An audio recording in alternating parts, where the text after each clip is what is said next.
دین کا، شریعت کا، مستقل کا علم اگر ہمیں نہیں ہے تو جن لوگوں کے پاس ہے ہم سے حاصل کرنا چاہیے۔ دوسری حدیث پاک کا ٹکڑا پڑھا میں پیارے آقا علیہ السلام فرماتے ہیں من یرید اللہ بہ خیرا یفقہہ فی الدین، اللہ جس بندے کے ساتھ خیر کا، بھلائی کا، عطا کا معاملہ کرتے ہیں اسے دین سیکھنے کی، دین سمجھنے کی، دین کی صحبت حاصل کرنے کی توفیق عطا فرماتے ہیں۔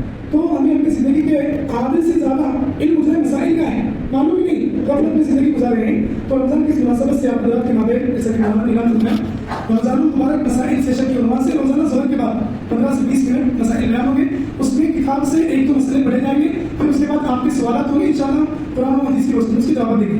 روزے کا بیان، مسئلہ نمبر 1، رمضان المبارک بڑا بابرکت مہینہ ہے، آپ صلی اللہ علیہ وسلم رجب ہی سے رمضان تک بقا یعنی باقی رہنے کی دعا فرمایا کرتے تھے۔ ایک مرتبہ آپ علیہ السلام نے 29 شعبان کو رمضان کی آمد کی اطلاع فرمائی اور اس کی اہمیت کو آشکارا کیا کہ رمضان کا ایک سیکنڈ بھی غفلت میں نہ گزرنے پائے۔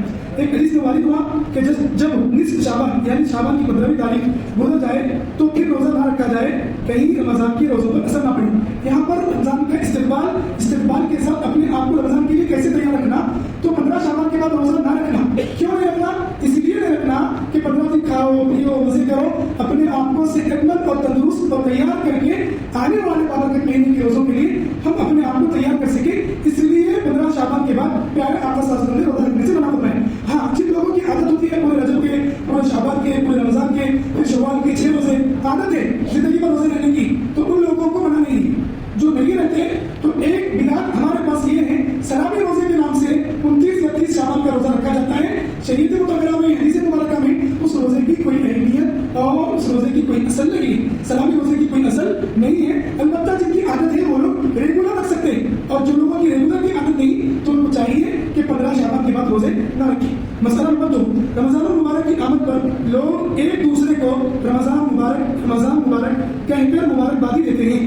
اس طرح مبارکبادی دینے میں کوئی مذائقہ نہیں ہے، کیونکہ نبی اکرم صلی اللہ علیہ وسلم اس ماہ کے آنے پر اپنے اصحاب کو یعنی صحابہ کو خوشخبری دیا کرتے تھے، انہیں اس ماہ میں اعمال صالحہ یعنی نیک کام کرنے پر ابھارتے تھے۔ یہی وجہ ہے کہ آپ صلی اللہ علیہ وسلم کی ابتدا میں ہمارے بزرگان دین بھی رمضان المبارک کی آمد پر ایک دوسرے کو خوشخبری دیا کرتے تھے۔ نیز اس ماہ کی آمد پر ایک دوسرے کو مبارکبادی دینا اور اس کی آمد پر خوش ہونا، یہ دونوں باتیں نیک کاموں میں رغبت و شوق پر دلالت کرتی ہیں، اسی لیے بھی اس میں کوئی مذائقہ نہیں۔ معلوم یہ ہوا کہ رمضان سے پہلے رمضان کی 4 مہینے کے بعد جو مبارکبادی دیتے ہیں وہ شریعت سے ثابت ہے، اس کا دینا جائز ہے، لہٰذا ہم لوگ اپنے بڑوں کے حق میں بڑوں سے مبارکبادی پیش کرنے کی خدمت میں، چھوٹوں کے حق میں دعائیں کریں۔ اللہ تعالیٰ سے دعا ہے کہ اللہ ہمیں ان مسائل کو اور شریعت کے دیگر مسائل کو سمجھ کر عمل کرنے کی توفیق عطا فرمائے۔ آمین یا رب العالمین۔ سبحان اللہ